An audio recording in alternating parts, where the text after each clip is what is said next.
Hello everyone. Muraho mwese.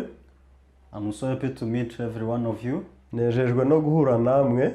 So I'm really thankful to God to provide this chance to share the word of God. Nejejwe n'aya mahirwe Imana iduhaye ngo dusangire ijambo ryayo. So today we will share from the book of John chapter 2. Uyu munsi rero reka dusangire ijambo muri Yohana ibice bibiri. I will read from verse 1. Ndi busome mpere ku murongo ubanza. The book of John chapter 2 from verse 1. Igitabo cya Yohana ibice bibiri umurongo wa mbere. On the third day there was a wedding in the Cana of Galilee, and the mother of Jesus was there. Ku munsi wa gatatu hacyujijwe ubukwe i Cana y'i Galilaya kandi na nyina wa Yesu yari ahari. Now both Jesus and his disciples were invited to the wedding. Yesu bamutorana n'abigishwa be ngo batahe ubukwe.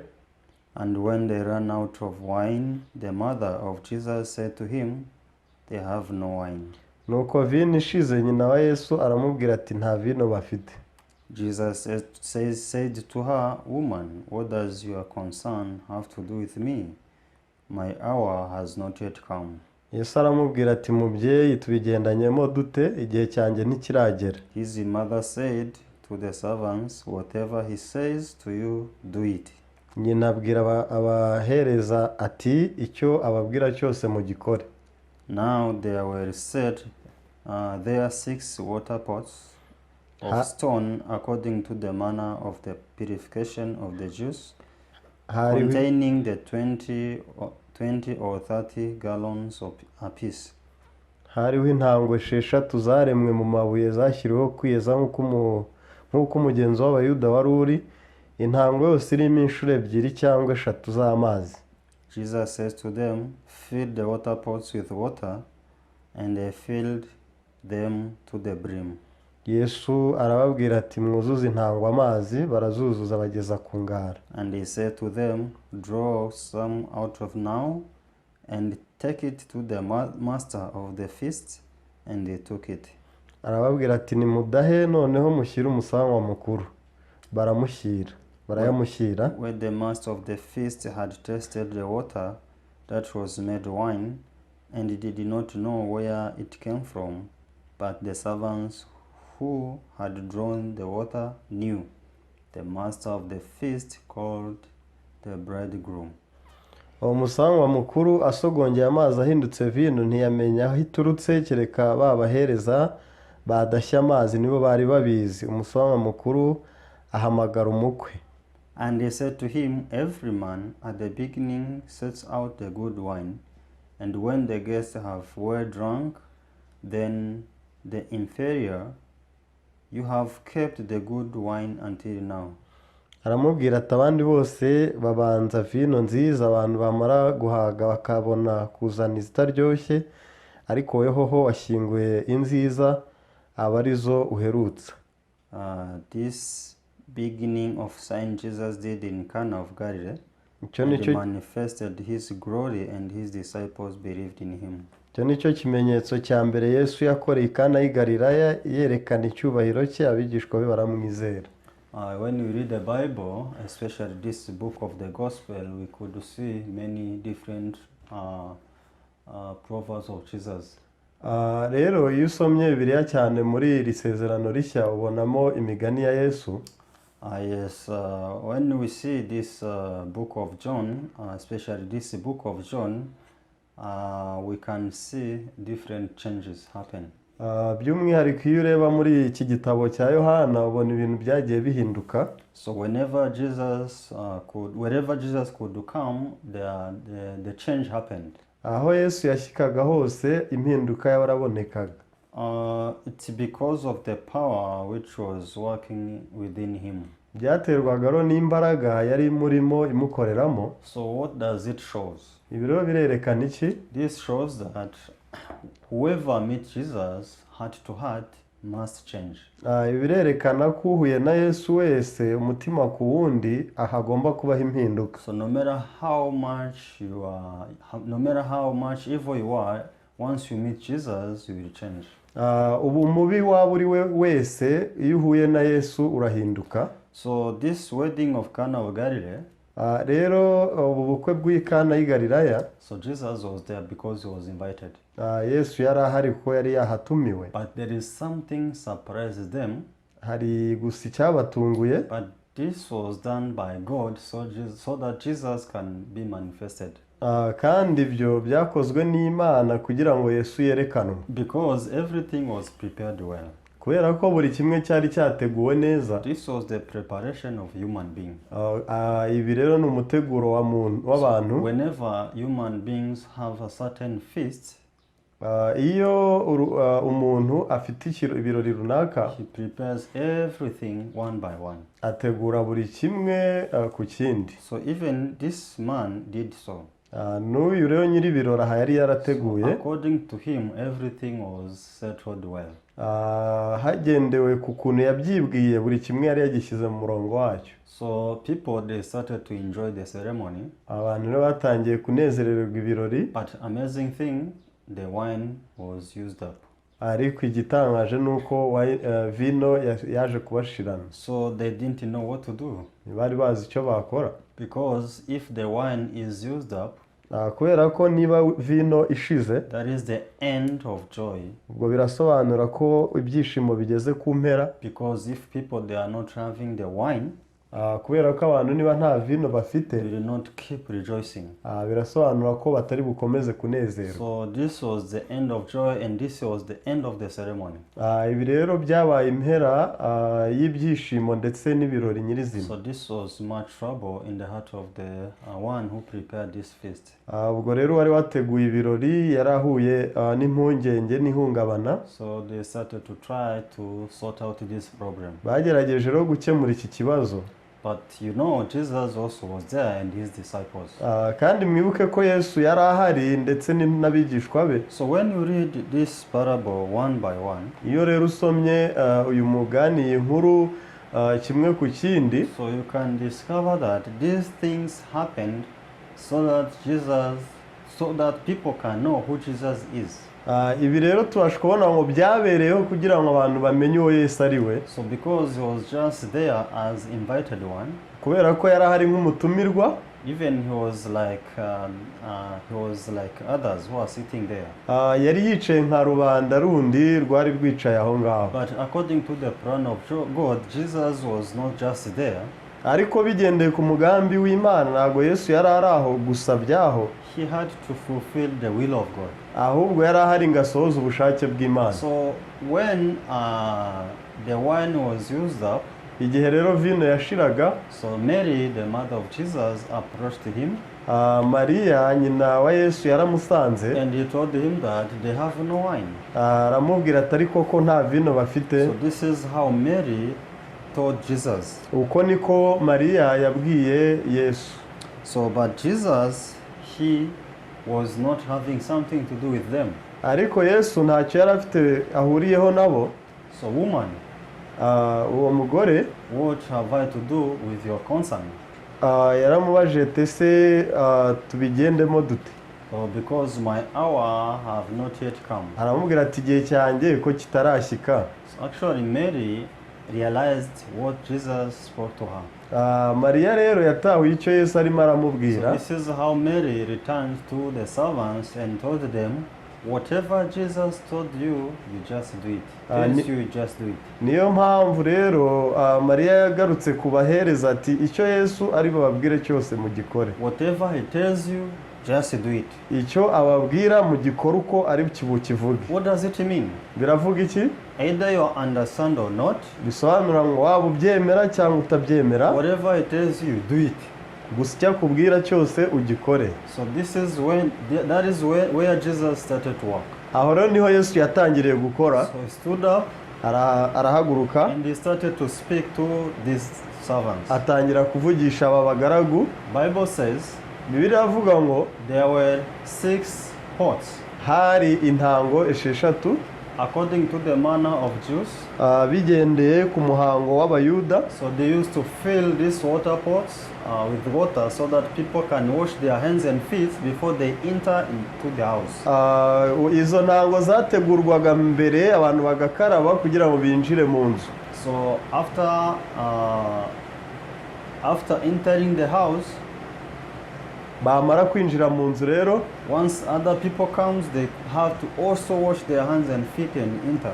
n'indi kipe ije nyuma ikanyura kuri za ntango igakaraba mbere y'uko isanga abandi mu nzu. So Jesus spoke to the servants to fill these pots with water. Hanyuma rero Yesu yabwiye abagaragu kuzuza za ntango amazi. So this was easy Byari byoroshye because water was there and the pots were there. kubera ko amazi yari hariya ndetse n'intango ziri hafi aho. So they filled these pots with water. Hanyuma rero intango bazuzuza amazi. So after that, Nyuma you draw some water and you give to the master of the feast. yaravuze ngo nimudaha amazi mushyire umuyobozi w'ubukwe. This is not understandable. Iki cyo kigeze aho bitumvikana. You draw and you take to the master of the feast. Nimudahe kuri ayo mazi mushyire ku muyobozi w'ubukwe. The master of the feast is honorable man. Hanyuma uyoboye ubukwe yari umuntu wubashywe, And something they were in need of was wine. kandi icyari gikenewe burya ni vino. But Jesus telling the servants to take water to the master of the feast. Ariko Yesu arimo arabwira abagaragu abahereza ngo badaha amazi bariyo bashyira umukwe mukuru. This is not understandable. Iki ntabwo cyumvikanaga. How can the master of the feast be given water? None ni gute umusangwa mukuru agiye guzimanirwa amazi? So I think even in the house of these servants was confusion. Ndatekereza ko no mu mitima y'aba bahereza hajemo urujijo. But remember that Mary told them, whatever he tells you, you just do it. Ariko mwibuke ko Mariya yari yababwiye ngo icyo ari bubabwira cyose mu gikora uko. So the servants, they did according to the message of Mary. Hanyuma rero abagaragu bo ibyo bakoze bagendeye ku butumwa bahawe na Mariya. So they took water to the master of the feast. Bafashe amazi koko bayashyira umukwe But mukuru. amazing thing, Hanyuma after the master of the feast tasted, igihe umusangwa mukuru agerageje kunywa ya mazi, this was no longer water. ntabwo yari akiri amazi, This was wine, ahubwo yari vino, the pure wine. kandi vino nyayo. The wine which was better than the wine they have been taking. Ahubwo yari vino iruta iyo bamye banywa bagitangira. This is a surprise. Ibi rero ni ibintu byari bitangaje. So the servants were shocked. Abagaragu barikanze. We drank water. Bati ni amazi twadashye. Took water to the master of the feast. Twadashye amazi tuyashyira umusangwa mukuru. But amazing thing, it is no water, is wine. Ariko igitangaje ngo si amazi ahubwo ni vino. What happened? Byagenze bite? They realized the power of the word of Jesus. Baje rero gutahura imbaraga ziri mu ijambo rya Yesu. In the word of Jesus there is a power to change water into wine. Bati mu mbaraga za Yesu, mu ijambo rya Yesu harimo imbaraga zihindura amazi mo divayi. Actually, this Bible, this story is trying to show us how our hearts can change. Aha rero iyi nkuru iri kutwereka imitima yacu yahinduka. How can the heart of human being change? Uko umutima w'umuntu ushobora guhinduka. It is not that we strive to change. Ntabwo ari uko twe twagerageza guhinduka. It is when we receive the word of Jesus as it is. Ahubwo naho twakira ijambo rya Yesu uko riri. If the word of Jesus can change wine into water, water into wine, niba ijambo rya Yesu ryahindura amazi mo divayi, so this word of God can change the evil man into very beautiful man. N'iri jambo rishobora kuba ryahindura umuntu mubi mo umuntu muzima. This word of God can take the evil man into righteous man. Kandi iri jambo rya Yesu ryabasha gukura umuntu mu cyanya cyo kuba umunyacyaha mubi rikamugira umukiranutsi. Even though I'm not holy as God is, nubwo ntera nk'uko Imana iri, if I connect my heart with this word of Jesus, ndamutse mpuje umutima wanjye n'iri jambo ry'Imana, I can become holy as God is. nshobora guhinduka umwere nk'uko Imana But iri. there is the problem in the belief of people today. Rero harimo ikibazo cyo kwizera mu bantu b'iki gihe. People, they don't care about the word of God. Ntibajya bita ku by'ijambo ry'Imana. They just care if they are doing well or not. Ahubwo bita ko bakora neza cyangwa batari gukora neza. If they are doing sin or not. Niba bari gucumura cyangwa batari gucumura. But this has nothing to do with the salvation. Ariko ibi ntacyo bifite bihuriyeho n'agakiza. Because if you didn't change, kubera ko udahindutse, if you didn't experience change through the word of God, uramutse utabona impinduka mu ijambo ry'Imana, that is no salvation. ibyo si agakiza. Because today people they say, kubera ko muri iki gihe abantu baravuga ngo before I met Jesus I was evil, mbere uko mpura na Yesu nari mubi, but after I met Jesus I changed a lot. ariko nyuma yo guhura na Yesu narahindutse cyane. But it is somehow not understandable. Ariko ni ibintu bisa n'ibitumvikana, Because though they say they have changed, nubwo bavuga ko bahindutse, they are still sinners in their hearts. baracyari abanyabyaha mu mitima yabo. The change Bible says Impinduka birivuga is when the sinner becomes righteous, naho umunyabyaha ahinduka umukiranutsi, when the sinner becomes holy. igihe umunyacyaha ahinduka uwera. This is a change according to the Bible. Iyo niyo mpinduka ugendeye ku cyo biri But people they say bivugaho. that they changed, Ariko abantu bavuga ngo barahindutse, they are still suffering with the problem of sin in their hearts. ariko bakaguma baterwa impagarara n'icyaha mu mitima The yabo. reason why they live such kind of life Impamvu rero babaho ubuzima nk'ubwo is because they didn't experience the true word of God in their hearts. ni uko batigeze bagira ubunararibonye ku ijambo ry'Imana mu mitima yabo. So you see, Rero this was understandable in the ears of these servants. ibi ngibi ntabwo byumvikanaga mu matwi y'aba bagaragu. The servants, they followed the word of Jesus. Gusa abagaragu bagendeye ku ijambo rya When they Yesu, followed the word of Jesus, igihe rero bakurikiraga ijambo rya Yesu, the true change happened. impinduka y'ukuri yaje kubaho. They saw it with their eyes. Baranayibonera n'amaso yabo. Likewise, Rero once we follow the word of Jesus as it is, igihe dukurikiye ijambo rya Yesu uko we riri, experience such change in our life. tubasha kubona iyo mpinduka mu buzima bwacu. When can you confess that you are holy as God is? Ese ni ryari ushobora guhamya yuko wera nk'uko Imana iri? I can't, you can't. Sinabishobora nawe kandi, Unless we receive this power, this word of Jesus, keretse twakiriye gusiza imbaraga ziri mu ijambo rya Yesu. this word of Jesus can make us to confess the holiness of God, the righteousness of God. Izi mbaraga z'ijambo rya Yesu niryo ryaduha guhamya kwera kw'Imana no gukiranuka I kwayo. say I'm holy as God is. Mvuze ko ndi umwere nk'uko Imana iri. Where can I get this power? None izi mbaraga zo kuvuga ibyo nzikura he? Where can I get this boldness? Ahangaha ubushizi bw'amanga naba mbukura he? It's because I realized the true word of Jesus. Aha ni uko naba natahuye ukuri kw'ijambo rya Yesu. You know, one day, Murebe umunsi umwe Jesus went to the house of Jairus. Yesu yagiye kwa Yayiro. Jairus was a Jew. Yayiro yari umuyuda. So when Jesus arrived there, Igihe rero Yesu yashyikagayo, everyone was crying in the house of Jairus. muri iyo nzu abantu bose barimo bararira. Why? Kubera iki? Because it was like the morning week started. Nuko hari hatangiye ikiriyo. Because this daughter was no longer alive according to the eyes of everyone. Mu maso ya buri umwe ntabwo uyu mukobwa wa Yayiro yari akiriho, She is dead. ahubwo yari yapfuye. They are crying because Jairus was not Jairus was a strong man in the Jews. Bariho barira kubera ko Yayiro mu Bayuda yari umuntu ukomeye. He did many good things to them. Yari yarakoze byinshi ndetse yari yarabibakoreye rubanda. Everyone who knew Jairus was very sad. Umuntu wese wari uzi Yayiro rero nawe yababajwe n'iyo nkuru. But when Jesus came, Igihe Yesu yahageraga, Jesus tried to change the mood in this house. Yesu yagerageje guhindura mood muri iyi nzu, But no one wanted to listen from him. ariko nta washakaga kumutega amatwi. Because Jesus told them, Kubera ko Yesu yarababwiye ngo daughter is not dead, is sleeping. umukobwa ntabwo yapfuye ahubwo arasinziriye. This daughter is not dead, Uyu mukobwa ntabwo yapfuye is sleeping. ahubwo arasinziriye. How about the eyes of people? None mu maso y'abantu ho bite? This daughter is not sleeping, Uyu mukobwa ahubwo ntasinziriye, she's dead. yamaze gupfa. Jesus, she's not dead, she's sleeping. Yesu akavuga ati ntabwo yapfuye ahubwo But arasinziriye. people, she's not sleeping, she's dead. Abantu bo bati ntasinzira ahubwo You yapfuye. see, the word of Jesus and the word of people are different. rero aho urabona ko ijambo rya Yesu n'amagambo y'abantu byari Who bitandukanye. is right between Jesus and people? None ninde wari mukuri hagati ya Yesu n'abantu? Jesus is the Son of God. Yesu ni umwana w'Imana. Jesus is God. Yesu ni Imana. How can God lie?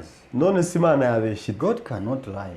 Imana ntabwo yabeshya. If God says she's sleeping, she's sleeping. Niba Imana ivuze ngo arasinziriye, ubwo nyine arasinziriye. Even if you see that she's dead, nubwo wabona ko yapfuye, if Jesus said she's sleeping, you have to abandon your judgment and you receive the judgment of Jesus. Niba Yesu avuze ngo arasinziriye, uko uca urubanza bishyire ku ruhande, wemere urwo rubanza Yesu arimo araca. This is what happened. Ibi rero nibyo byabaye. So everyone rejected the word of Jesus. Buri wese ijambo rya Yesu yararihinyuye. But later, Jesus proved that his word is true. Ariko nyuma Yesu aza guhamya ko ijambo rye ari ukuri. People were surprised. Abantu baratangaye. We insisted on our thoughts that this daughter is dead.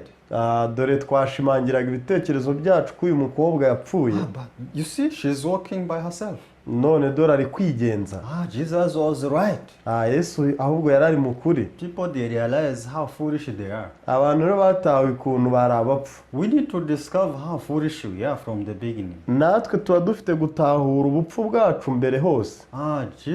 If Jesus says that we are holy by his cross, rero niba Yesu avuga ngo turabere bishingiye ku musaraba we, we are holy. ubwo turibo. If Jesus said that you are righteous because of his blood, you are righteous. Niba Yesu avuze ngo turabakiranutse ku bw'amaraso ye, ubwo turibo. But when you see yourself, you are a sinner. Ariko iyo wireba ubona uri umunyacyaha. Because every day you commit sin. Kubera ko buri munsi uracumura. And because of this you say that you are a sinner. Kandi kubw'icyo ukahita wihamya kuri umunyacyaha. I want to advise you. Ndashaka kuguha inama. Don't focus on what you see. Ntukajye wita ku byo ureba. Don't focus on your judgment. Ntukajye wita ku manza zawe. On your thoughts. Ibitekerezo. Focus on what Jesus says. Ahubwo ujye ushyira intumbero ku cyo Yesu avuga. Don't be like the people in the house of Jairus. Ntukabe nka ba bantu bo mu nzu yo kwa Yayiro.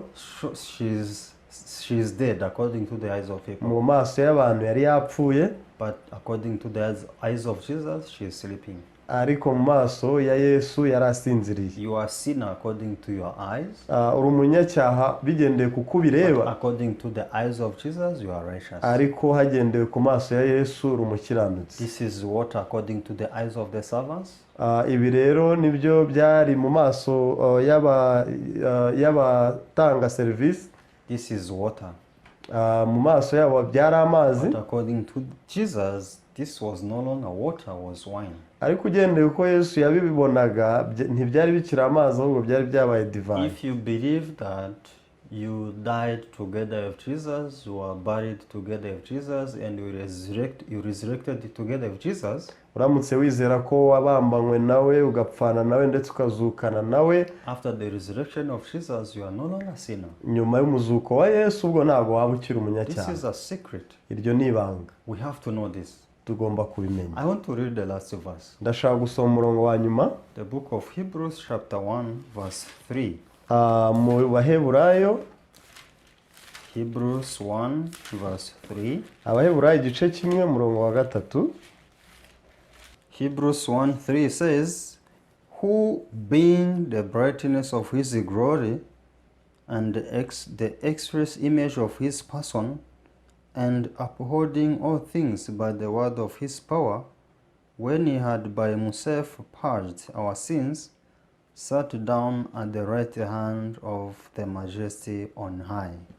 Uwo kuko ari ukurabagirana k'ubwiza bwayo n'ishusho ya kamere yayo, kandi akaba ari uramiza byose ijambo ry'imbaraga ze, amaze kweza no gukuraho ibyaha byacu, yicaye uburyo bw'ikomeye cyane yo mu ijuru. Yes, I like this verse. Uyu murongo ndawukunda cyane. He had by himself purged our sins. Amaze kweza no gukuraho ibyaha byacu. Yes, when he had by himself purged our sins. Amaze kweza no gukuraho ibyaha byacu. Do you believe so? Urabyizera? What Jesus did after he himself purged our sins. Wizera ibi Yesu yakoze nyuma yo kweza no gukuraho ibyaha byacu? So he removed our sins. Yakuyeho ibyaha byacu. He cleansed. Yarabyejeje. He washed. Arabisukura. he purged, abikuraho, and he sat at the right hand of his Father, his Majesty. nyuma yicara iburyo bwikomeye cyane ariyo se yo mu ijuru. Jesus is sitting at the right hand of his Father. Yesu yicaye mu kuboko kw'iburyo kwa se. Why Jesus is sitting? Kuki yicaye? Because nuko he purged all our sins. nuko yamaze kweza no gukuraho ibyaha byacu. Why do you still have the burden of sins in your heart? None kuki ugifite umutwaro w'icyaha mu mutima wawe? The reason why Impamvu you don't believe this word of Jesus. nuko utizera iri jambo rya As I Yesu. told you, Nuko nabikubwiye, Jesus cannot lie.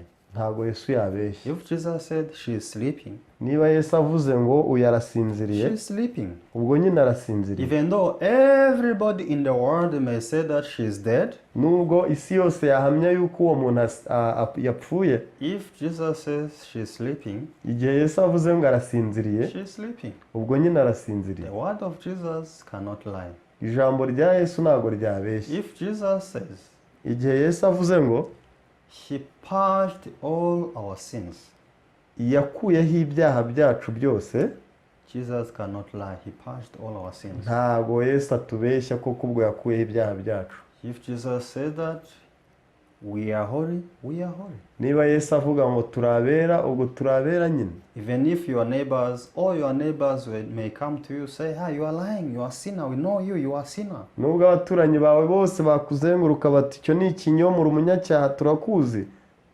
If you have the promise of Jesus Uramutse ufite isezerano rya Yesu about your sins, ku birebanye n'ibyaha byawe, this verse says, when he had by himself purged our sins, uyu murongo wavuze ngo amaze kweza no gukuraho ibyaha byacu, even if everyone may judge you to be a sinner, nubwo uwo ari wese yakushinja kuba umunyacyaha, if you rely upon the word of Jesus, uramutse wishingikirije ijambo rya Yesu, that you are holy, you are righteous, ko wera uri umukiranutsi, there is no one who can defeat Jesus. nta muntu n'uyu wabasha kuganza Yesu. Heaven was prepared by Jesus. Ijuru ryateguwe na Yesu. If you connect your heart with his, uramutse rero uhuje umutima wawe n'uwe, that is enough. ibyo byaba bibaye. When Jesus comes back, Igihe Yesu azagaruka, he will take you where he prepared for you. azakujyana aho yaguteguriye. So I want to say that Ndashaka kuvuga ko we can be righteous, we can be holy only by the works of Jesus on the cross. twagirwa gusa abakiranutsi cyangwa abere n'umusaraba wa Yesu Kristo. But no matter what we may try to do, that is useless. Ariko ibyo twagerageza gukora ubwacu byose mumenye ko ari iby'imfabusa. So I hope we rely upon the promise of Jesus. Niringiye ko twakwishingikiriza isezerano rya Yesu. Let's pray. Mureke dusenge. Father, we thank you. Data, turagushimye. We were born as sinners. Twavutse turi abanyabyaha. Since we were born as sinners, we couldn't find a way to justify ourselves. Igihe rero twavukanye icyaha, twabuze inzira yo kugira ngo dutsindishirizwe. But we thank you because through the Bible we can discover that you gave us Jesus so that through Jesus we can be accepted by you. Binyuze muri Bibiliya twabonye ko waduhaye Yesu kugira ngo twemererwe muri we. We thank you so much for your love. Turugushimiye byimazeyo kubw'urukundo rwawe. In the name of Jesus we pray. Byose tubisenze twizeye izina rya Yesu. Amen. Amen. Thank you so much. Murakoze cyane.